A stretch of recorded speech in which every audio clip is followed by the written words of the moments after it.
Hello everyone. यहाँ पे एक क्वेश्चन है, क्वेश्चन नंबर 8।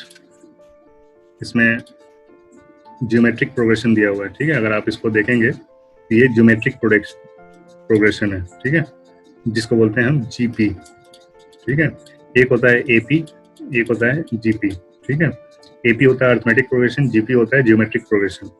एपी में हम डिफरेंस निकालते हैं। ठीक है, डी होता है वो डिफरेंस होता है, और जीपी में हम क्या निकालते हैं? हम रेशियो निकालते हैं। ठीक है, रेशियो। एपी में हम डिफरेंस कैसे निकालते हैं? एक टर्म लेते हैं, उससे पहले वाले टर्म से माइनस कर लेते हैं। ठीक है, अगर 1 2 3 है तो 2 - 1 कर लेंगे या 3 - 2 कर लेंगे, तो ये कॉमन डिफरेंस आ जाता है। ठीक उसी तरह से हम जीपी में जो ज्योमेट्रिक प्रोग्रेशन होता है उसमें हम कॉमन रेशियो निकालते हैं, यानी कि सेकंड वाले टर्म्स को डिवाइड करते हैं फर्स्ट वाले टर्म से। ठीक है, तो क्या हो जाएगा यहाँ पे क्या है? सेकंड टर्म क्या है? 1/2। ठीक है, इसको हम डिवाइड करेंगे 1 से तो क्या ये सेम आ जाएगा 1/2। यहाँ पे कॉमन रेशियो क्या है? 1/2।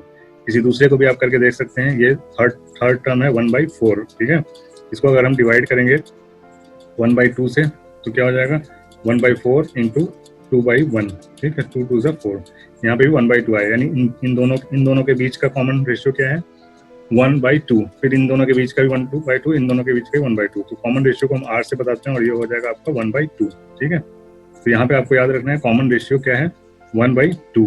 ठीक है, अभी देखते हैं क्या है हमारे कॉमन रेशियो। हमारा ज्योमेट्रिक प्रोग्रेशन जो होता है उसका सम कैसे निकालते हैं वो हम देखेंगे यहाँ पे। ठीक है, तो ये ज्योमेट्रिक प्रोग्रेशन का सम कैसे निकालेंगे? तो इसका फॉर्मूला होता है a1।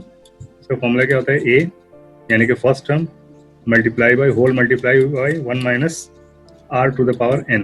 ठीक है, सम ऑफ n नंबर्स हम निकाल रहे हैं डिवाइडेड बाई 1 माइनस r। ठीक है, तो इसमें r क्या है आपको पता है? 1/2 है। ठीक है, n मालूम नहीं है, a क्या है? 1 है। ठीक है, तो आपको n पता नहीं है, फिर भी आप इसका आंसर निकाल सकते हैं। कैसे वो मैं अभी बताऊंगा आपको। ठीक है, तो इस फॉर्मूले में अगर हम r रख देंगे तो क्या आएगा? ठीक है, इस फॉर्मूले में अगर हम r रखेंगे तो a तो 1 है तो इसको भूल ही जाइए, 1 से मल्टीप्लाई होगा तो कुछ नहीं बचेगा। तो बाकी क्या बचा? 1 minus r to the power n divide by 1/r। तो 1 माइनस r क्या है? 1/2, यानी हो गया 1/2 टू द पावर n। ठीक है, 1 टू द पावर n भी रहेगा तो भी 1 ही आएगा। डिवाइड करेंगे इसको 1 माइनस 1/2 से। ठीक है, तो ऊपर के हिस्सा अलग कर लेते हैं, इसको नीचे अलग सॉल्व कर लेते हैं। तो नीचे क्या आ जाएगा? 1 माइनस हाफ क्या आ जाएगा? हाफ आएगा। ठीक है, तो नीचे का हिस्सा है 1/2, ऊपर के हिस्से में क्या हो जाएगा? 1 minus 1/2 to the power n। ये बराबर हो जाएगा 2 to the power n minus 1 divided by 2 to the power n। ठीक है, अब देखिए यहाँ पे है मेन कॉन्सेप्ट, आपको समझने की बात जो है यहाँ पे क्या समझना है आपको? आपको ये समझना है कि 2 to the power n, n क्या है? कुछ भी हो सकता है, कुछ कितना भी बड़ा नंबर हो सकता है। जितना बड़ा नंबर n होगा उतना ही बड़ा ये टोटल भी हो जाएगा 2 टू द पावर n। अगर 2 टू द पावर 0 है तो यहाँ 1 आता है, 2 टू द पावर 1 करते हैं तो 2 आता है, 2 टू द पावर 3 करते हैं तो 8 आ जाता है। तो जितना ही बढ़ाते जाएंगे ये नंबर बढ़ता जाएगा। यहाँ पे आपका जो हो गया 2 to the power n minus 1 upon 2 to the power n। ठीक है, इसके नीचे है यहाँ पे 1/2 से इसको डिवाइड करना है।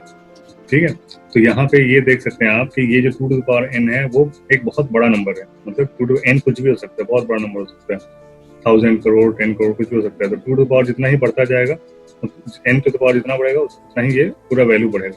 बहुत ज्यादा वैल्यू होने की वजह से इसमें से माइनस अगर 1 कर देंगे, जैसे मान लीजिए कि 1 करोड़ रुपीज है आपके पास, उसमें से अगर 1 रुपया कम कर देंगे तो क्या फर्क पड़ेगा? कुछ फर्क नहीं पड़ेगा। तो ये इसको पूरे को हम 2 टू द पावर n ही मानते हैं। ठीक है, क्यों? क्योंकि 2 to the power n minus 1 is almost equal to 2 to the power n minus 1 is almost equal to 2 to the power n। ठीक है, तो नीचे भी 2 to the power n है तो इसको हम 2 to the power n समझ के मान के कट कर सकते हैं। तो 1 डिवाइडेड बाई 1/2, तो 1 डिवाइडेड बाई 1/2 तो मल्टीप्लाई हो जाएगा 2/1 इज इक्वल टू हो जाएगा आपका 2। ठीक है, तो यहाँ पे आंसर आ जाएगा आपका 2।